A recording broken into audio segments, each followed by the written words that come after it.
You are watching One More Go, the video game show that's a massive sucker for a love story. I'm Matt Dillon and welcome back to Gone Home, an exploring story, basically, with a first-person interface, as you play somebody that's come home from a European adventure and they're walking around their empty family home trying to figure out where their families went. So far, we found out that our little sister, Sam, is gay. This is mid-1990s, by the way, so this isn't exactly when people are very accepting of that sort of thing. But Sam, who's 17, is gay. She's in love with a slightly older girl called Lonnie, who's being deployed with the military, and it looks like she's run away to join her, possibly in Mexico. I found a Spanish language guide, that sort of thing. So I don't know whether that's where Lonnie's stationed or being trained, or whether that's just whatever. But anyway, so we do know that Lonnie has been, at the very least, in Mexico, because she sent back a Cinco de Mayo skull for Lonnie. We've also found out that her parents, Terry and Jan, are having troubles, and Jan seems to be having an affair with a hunky flannel-shirted forest ranger that she works with. Terry seems to be having massive problems, and the house they've moved into, they're still in the process of moving, belonged to Terry's late uncle, who was something of a pariah from the family, and nobody's entirely sure why. I found a letter inviting Terry to come over from his late uncle that seems to have been torn up and sellotaped back together again, but his dad keeps it under a hidden compartment in a drawer, so not sure what's happened there. It seems to be inference that Terry's mother, who was his uncle's sister, has disowned him for some reason. We've found an old safe that has lots of morphine in it, as well as a few other chemicals, and a syringe, and what do they call it, a tourniquet. So it's maybe implied that he was an addict of some description. We've also found like a secret passage that's covered with pictures of sort of ladies' fashions from the 1950s, as well as some picture of men's fashions, to be fair. So we're wondering if maybe either he became an addict after, or because he certainly lost contact with his nephew, who was his favourite nephew, at some point in the when he became the pariah, which would have been 1963, but we don't know exactly why. So it could be that he was a heroin addict. He says he's transgressed. It could be that he's transgender, which obviously in 1963 there's no way anybody would have accepted that, or it could be for another reason. Terry seems to hate his uncle, or have issues with his uncle, so maybe that has something to do with it. You know, maybe he hurt his boy or touched him in some way, I don't know. So it's all very fascinating, and the story was presumably a couple of, well, it was apparently a couple of hours, not presumably, apparently a couple of hours long, but we've hit the sort of 2 hour mark, and I feel we're nearing the end, so I think this is going to be our last episode of. So yeah, I'm exploring. These are the last few rooms of the house that I haven't really nosed through, so oh, here we go. Huh. So more slide doors. Where am I now? Oh, I'm exploring other areas. So that was the dining room. That's a broken light. There's a garden we found that I can't get into yet. Yeah, this is where. Okay, yeah, I'm with this now. So there is a light switch here. So we've got another hallway. This is the dining room I've just been in. Oh, no, okay. That's the dining room I've just been in. That is the kitchen. Right. Is there anything hidden in here? No. Okay. So Sam has a job in a burger parlour. Mr. and Mrs. Jonathan Blair request the honour of your presence at the marriage of their daughter Helen Margaret to Richard B. Morris Paternack. Paternack. Oh, this was the publisher, wasn't it? Dad, the failed writer, as publisher. Saturday the 14th of June 1995. Oh! Maybe they've gone to the wedding then, because this is now the 6th of June or the 7th. So maybe they've gone to Oregon for the wedding.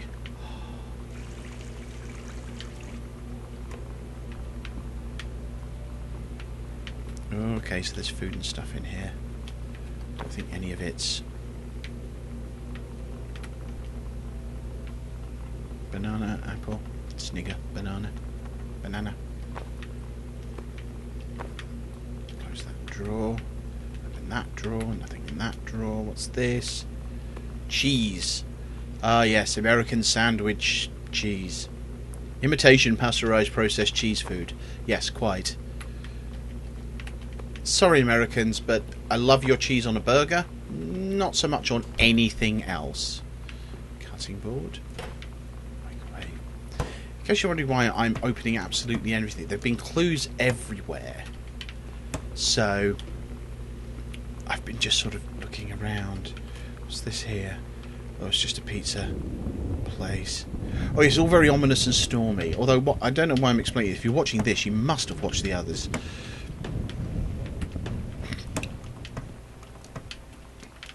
I will explore everything.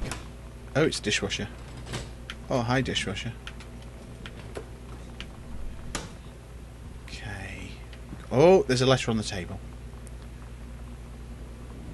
Samantha and Daniel were in the woods one day. It was sunny and they were on an adventure, but they went to the part of the wood, the dark part of the woods, or the bad part of the woods, and it got dark. Daniel said, "Are you scared to go?" Samantha said, "No." "Are you?" They went. They laughed. They laughed and they went more into the bad part, and then they went to a part that was never there before, and then there was a ship, a pirate ship.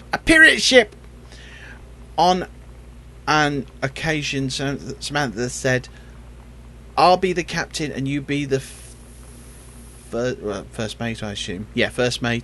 Daniel said, I captain," and they went on the pirate ship and they started sailing away.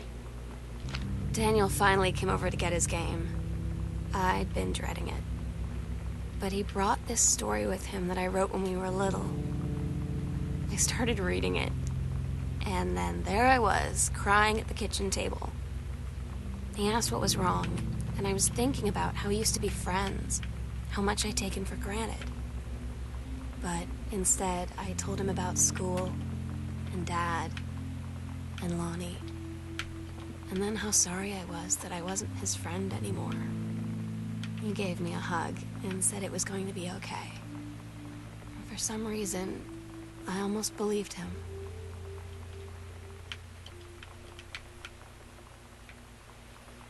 That's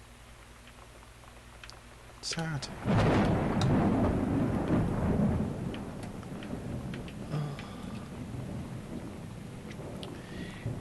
Dear Regional Conservation Director of Greenbriar, having received your formal acceptance letter, I write to congratulate you on your new position as Regional Conservation Director of the State Forestry Service.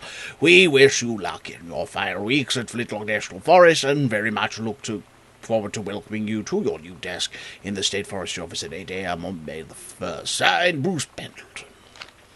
So, she took that job. Right, this is where they go.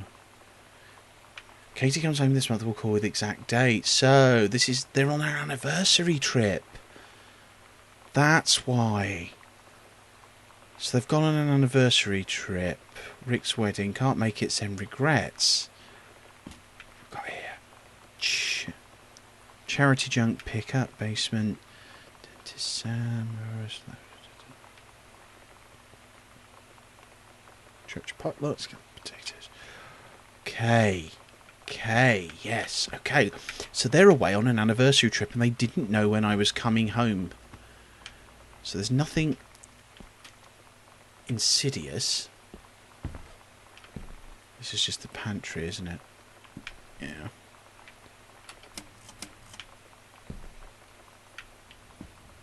So they went away for their anniversary, and Sam took the opportunity to go away.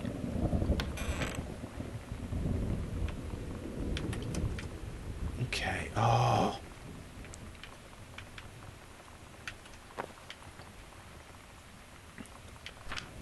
Right, this is from somebody Okay, well, I think that's a guy's name. So, March 28th, 1995. So that was the day before my 15th birthday, if anyone's curious. Dear Mr. Greenbriar, first let me say I hope this missive finds you well. Hell, it feels like a goddamn miracle that it finds you at all. Do you know how long we've been trying to track you down? Worry not. We aren't the feds, the men in black, or any other sort of creeping fascist hobgoblins. In fact, we're on your side. Let me start from the beginning. Unknown Dimension is what you might call a specialist publishing house. We traffic in the weird, the ahead of its time, the lost but not forgotten by a small but dedicated group of plugged-in bibliophile type out there, mass market shunning visionary expression that refuses to be taken on anything but its own terms. Right, I'm having a slurp of tea now. We've had an unparalleled run-in since our inception 4 years ago, unearthing, reviving Christ or zombie-like timeless works such as N.N. Beckman's Message of the Stigman. I'll do it properly. It's Inside Me by Jans Keller and the Emil Krieger's off-band Venusian Flesh Traders. But ever since we discovered tattered copies of your Accidental series at a church rummage sale in Long Branch, New Jersey, we've been trying to track down the author of this weird and dark American outsider art. It's just the kind of forgotten portal in the 20th century's civilization's anxieties and delusions that our readers lose their minds over. James Bond and Harrison Ford might make the dick-swinging heroes that modern suburban America wants, but John Russell, mild-mannered insurance agent by day, reckless history revising sociopath by night, is the twisted peacekeeper that it deserves. It is our mission to bring him back to life. Okay, so I've typed plenty. What do we want from you? We want your permission to reprint the work, since your original publisher, Mercury Books, folded a decade ago. We want you to supply a new forward for the books, to appear in brand new editions of The Accidental Savior and The Accidental Pariah, to be produced by Unknown Dimension in a limited run and marketed directly to a highly discerning customer base. And we want to offer you a portion of the proceeds, contract to follow, assuming you're interested in coming along for this weird odyssey.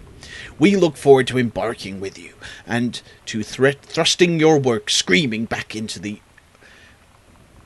sweating palms of an unsuspecting American public. It's about time. Blast off. Medish Krasinski, publisher. Okay, what was the date of that letter? Okay, so earlier that year. So he's had an offer. Okay, interesting. Probably going to finish my tea now. Oh, there's a note for Sam. Because I want to get up in that dark room. We've got to find a way in. Sam, your mother and I will be away for a long weekend celebrating our anniversary June 3rd to 7th. We will be camping in the gorge, but we will give you a call on the way home. Sorry, the kitchen is still mid-renovation. Never trust a contractor. $40 is on the table to order pizza while we're gone. Be good, Dad.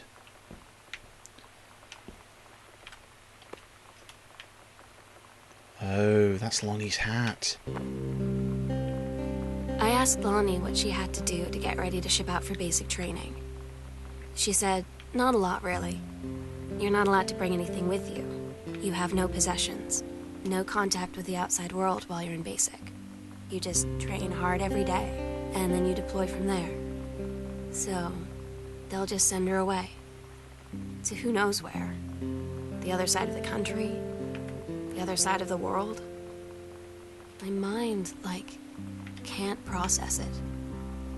She's really going to be gone. Just gone.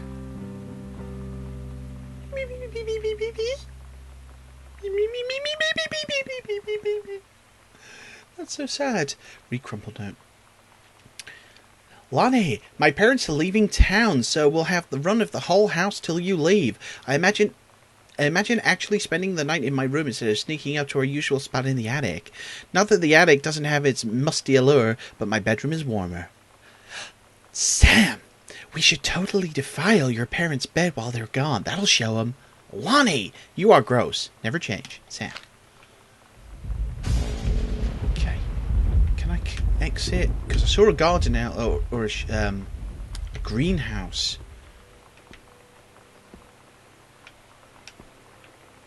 This is the shed, I don't think. I must get out through the kitchen, one assumes. Presumably.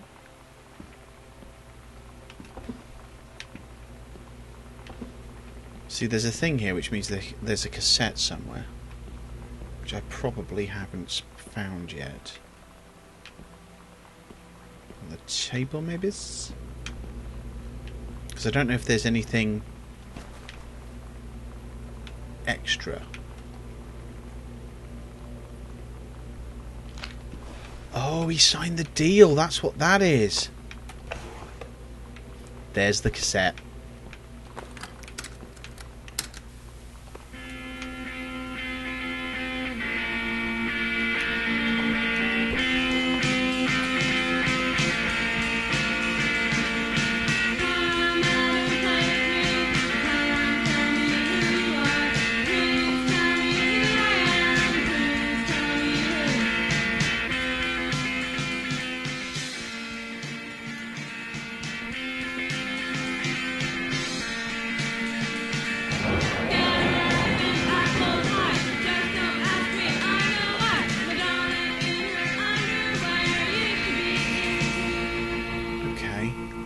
So,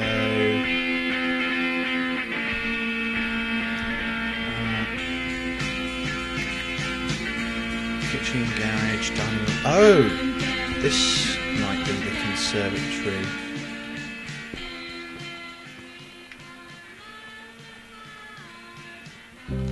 Lonnie had her going away show with her band tonight.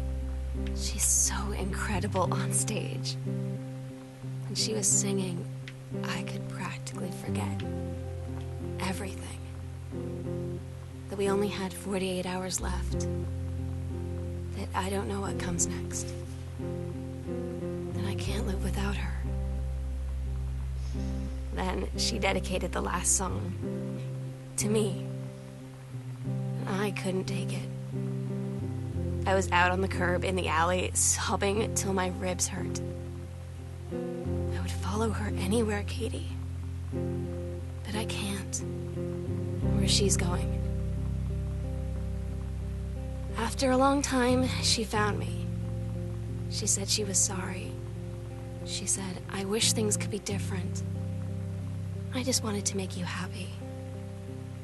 I said, I don't think you can anymore.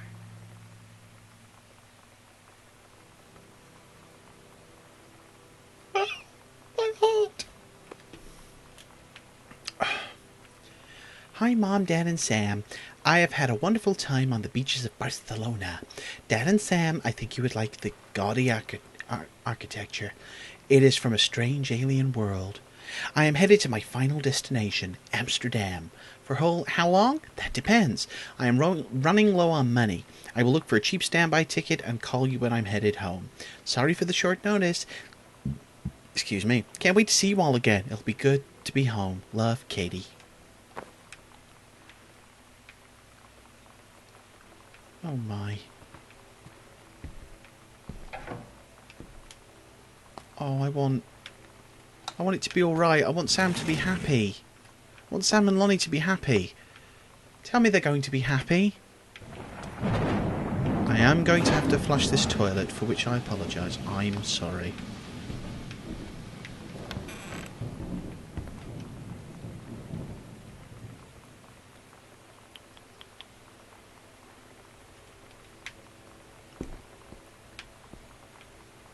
Is there a light in here?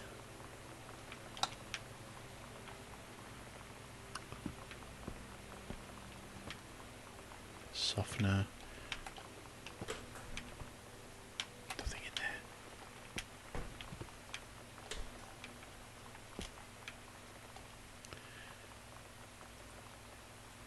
there.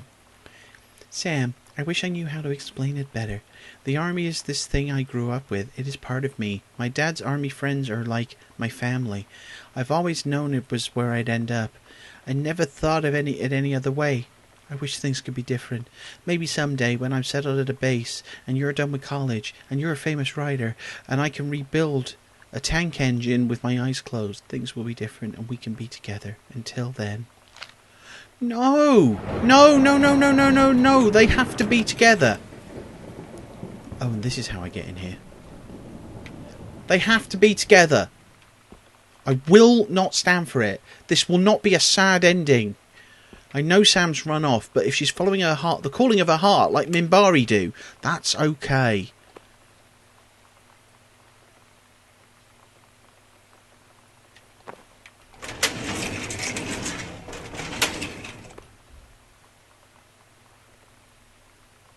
Huh.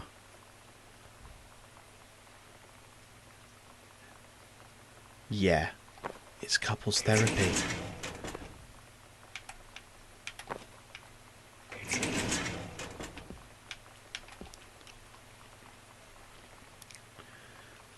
Dear Kaz, I can't tell you what a joy it is to see John Russell back in print. Thank you very much for sending along copies of the new editions. You haven't got very good eyes for detail. I hope you've got a good editor, Terry. Sending along copies of the new editions. The cover art is really something. I know you've said that Unknown Dimension isn't in the business of printing new material, but this revived interest in my work has brought on a wave of inspiration, resulting in a manuscript that completes John Russell's journey, which I think you may find intriguing. It is reflective and introspective, without forgetting the excitement and weirdness that Unknown Dimension readers expect. I hope this might be an exciting new direction for Unknown Dimension to pursue. At the very least, I am grateful that John Russell's adventures didn't come to an end quite when I thought they had. My thanks and regards, Terence L. Greenbriar.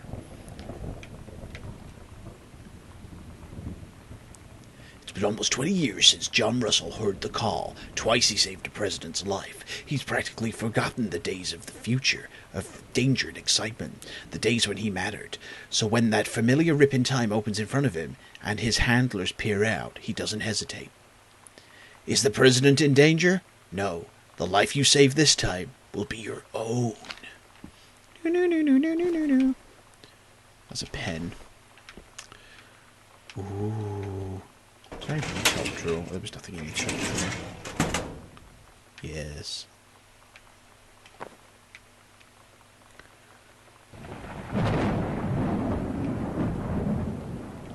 What's this over here? Where we do it? Where we'll do it?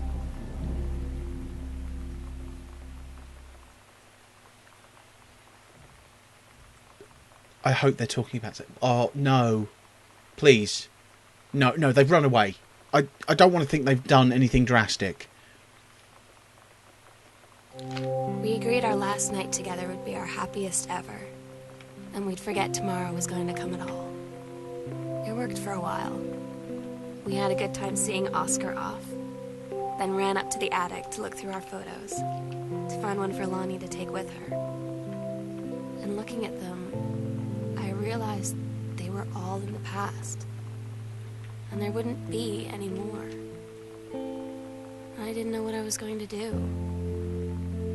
And I cried. And she held me. She said she knew it was hard, but life would move on. I said I didn't want my life to keep moving without her. That's when she cried too. I was so exhausted. I must have fallen asleep like that, in her arms. In the morning, I woke up, and I was finally alone.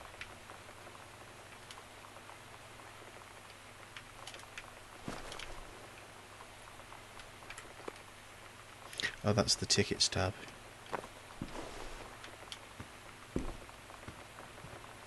Secret door, eh?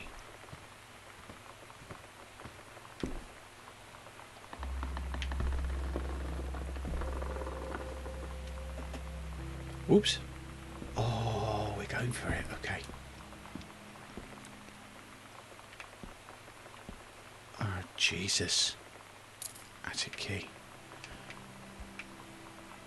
I've been doing The sunset light in this house is the saddest thing I've ever seen. I just want to sleep. When I'm in the attic, it almost feels like Lonnie could still be here. She's just downstairs. I'm just waiting to hear her pull down the hatch and come running up.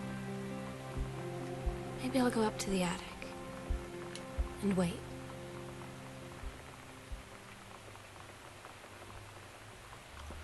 No,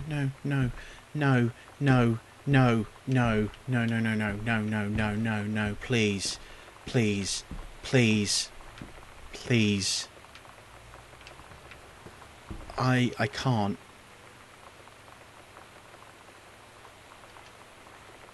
I can't.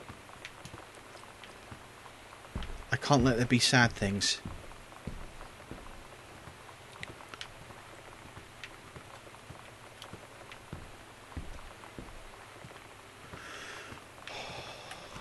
Tell me Sam's not... Okay.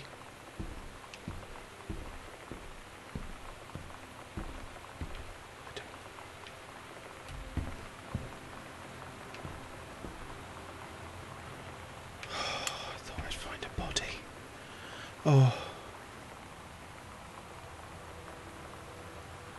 Oh, it's saying with tears. Oh my God. Katie. I fell asleep in the attic, in Lonnie and my old spot, and I missed the first 2 calls. I just barely caught the third one before the machine got it. And it was Lonnie, on a payphone. She'd been on the bus to Basic, and she said she couldn't think of anything but me and us, and that she couldn't go through with it, with the army and being apart and all of it. And so she got off the bus in Salem. She said, "Sam, I want you to pack up everything you can and get in your car and come find me. And let's just drive until we find somewhere for us." And she asked me if I could do that. And I said yes. Yes.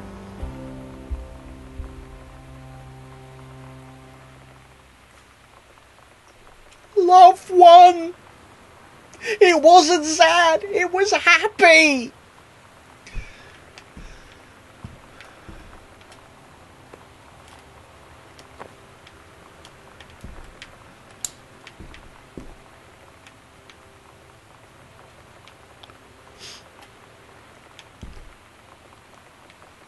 Oh, that's gorgeous. That is so gorgeous.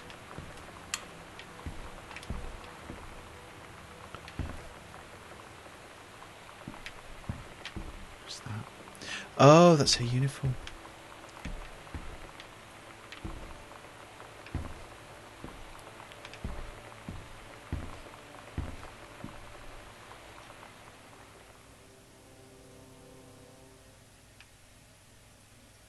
Katie, I'm so sorry that I can't be there to see you in person, that I can't tell you all this myself. But I hope as you read this journal and you think back, that you'll understand why I had to do what I did. And that you won't be sad, and you won't hate me, and you'll just know that I am where I need to be. I love you so much, Katie. I'll see you again, someday. Love, Sam.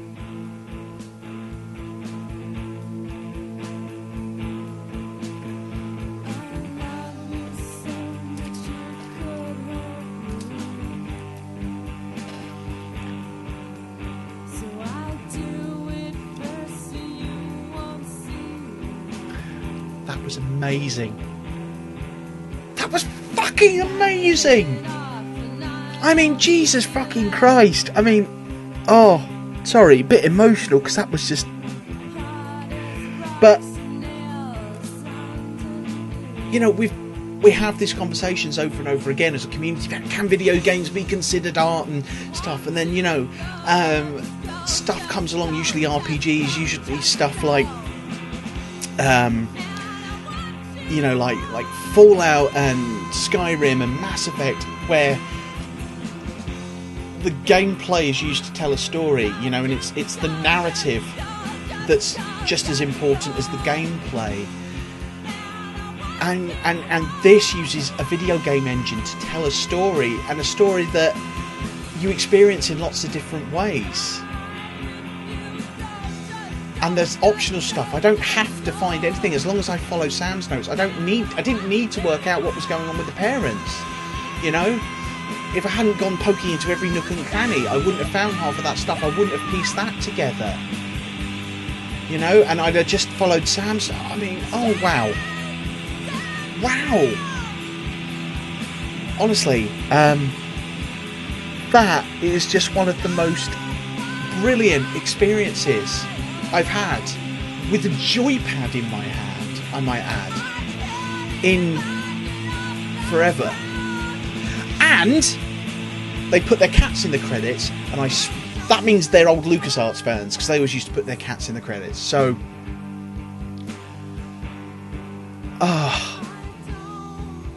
thanks for playing. No, thanks for making it. Holy cow. That was almost profound in how that emotionally affected me, you know, as oh my life.